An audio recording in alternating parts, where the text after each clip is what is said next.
Hello, my group. We'll talk about the effects of exercise at altitude in the circulatory system. The group is confirmed by Ángel Felipe Barreiro Valenzuela, Paula Andrea España Tovar, Valeria Torres Bonilla, Angie Valeria Ramírez Cárdenas, and my person, Laura Floriano. What does training at higher altitudes entail? Higher altitudes mean less oxygen. This means the lungs must open more. Exercise has an effect. The blood carrying capacity increases, which increases the flow of red blood cells. The consequences are positive, especially when we leave the altitudes to return to everyday life at sea level. The body performs better with less effort. In a normal person, red blood cells make up 40% of the blood roughly. Working at altitude increases the capacity to generate red blood cells by 10 to 20%. The blood's oxygen carrying capacity also increases. We are multiplying our exercise capacity during prolonged aerobic exercise. On the other hand, the important fact. With the above, it is important to highlight that red blood cells are very important, especially in transport from the lungs, along with hemoglobin, a substance that travels in red blood cells. Therefore, the more red blood cells there are, the more oxygen the body can transport. Are there more rays? Yes. A lot of altitude or a long time exposed to the condition.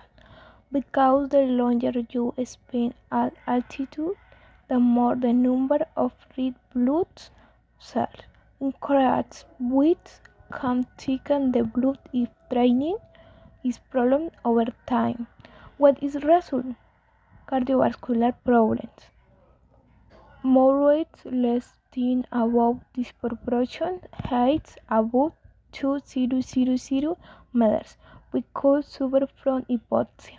About the nervous system can have irreversible consequences on the brain and some sensations.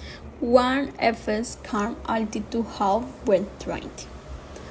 For every extreme march your training performs decreases by 2%. This means that the workspace decreases by 2% when sweat at the piece draws.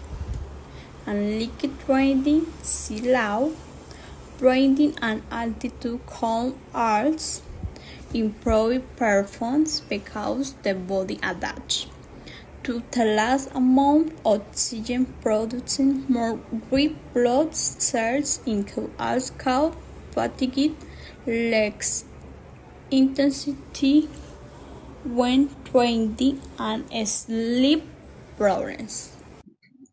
Hello, I'm going to talk to you about effects of high altitude exercise on the circulatory system.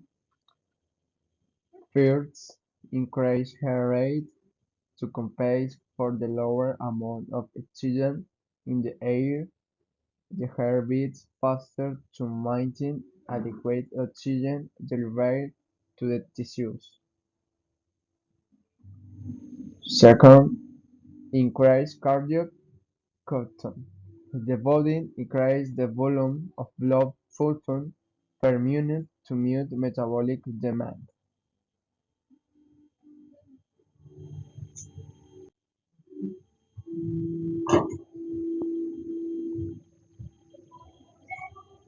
Third, increase red blood cell production.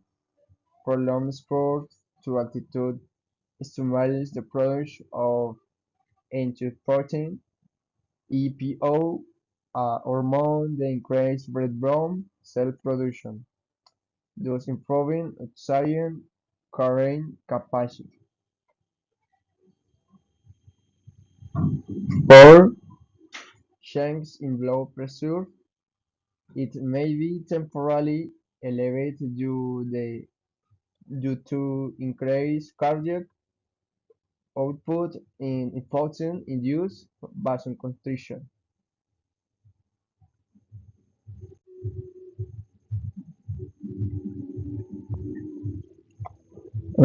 Finally, long-term adaptation.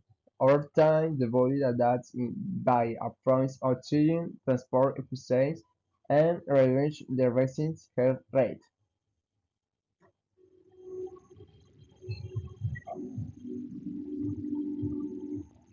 Thank you. Conclusion. Exercise at high in altitudes involves significant adaptation in the circulatory systems, mainly due to the reduced availability of oxygen. The body responds by increasing heart rate and over time boosting red blood cell production to expand oxygen transport. This response demonstrates the body's ability to adapt to extreme conditions. However, proper acclimatization is essential to avoid risks and maximize the benefits of high altitude training. Understanding these effects allow for a strategic application of altitude exercise both in sport and in cardiovascular health.